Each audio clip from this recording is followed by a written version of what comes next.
Friends, you're back with me, Professor Girish Kukreja, and today we are here to discuss the C4 pathway. Yes, the pathway, one of the pathways in your photosynthesis in higher plants, right? So we are going to talk about this Hatch and Slack pathway. So the C4 pathway, also known as the Hatch and Slack pathway. We know that the first stable product which is formed in this pathway is your 4-carbon organic acid, that is OAA. Yeah, so it is not a song like OAA, right? It is what is called as oxaloacetic acid, right? So the first stable product formed in this particular pathway is your OAA.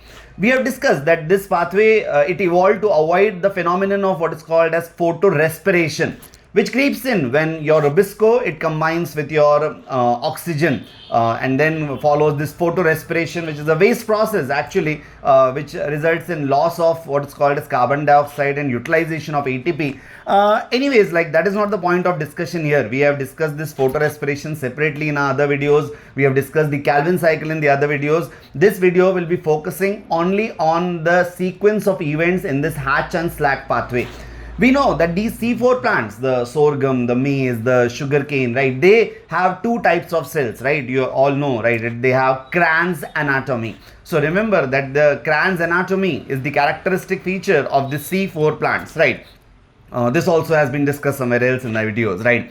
So to start with, your carbon dioxide enters in the mesophyll cells. Remember, the primary fixation of carbon dioxide, it takes place in the mesophyll cells. So carbon dioxide enters in, it is accepted by a 3-carbon molecule, that is PEP, the phosphoenol pyruvate, catalyzed by the enzyme PEP carboxylase. The point to remember here is that mesophyll cells lack rubisco.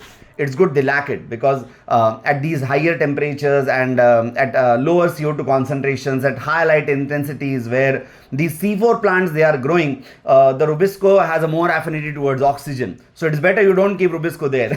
So mesophyll cells, remember, they lack rubisco. Mesophyll cells, they lack rubisco. They have this PEP carboxylase, efficient enzyme which is not going to pay any heat to oxygen. It is going to combine only with carbon dioxide, right? So PEP is going to combine with this carbon dioxide. It's going to form a 4-carbon organic acid, OAA, right? So it is oxaloacetic acid. Converted into variously as malic acid or aspartic acid depending on different plants and situations. It creeps in now into what is called as the bundle sheath. So through the plasmodesmata, this 4-carbon acid, say malic acid, finds its place to the bundle sheath cells. It is here that in these bundle sheath cells, they undergo a breakdown or they undergo a decarboxylation. So malic acid, a 4-carbon organic acid, undergoes a decarboxylation, a removal of carbon dioxide, right? A removal of carbon dioxide to form a 3-carbon acid again, that is your pyruvate.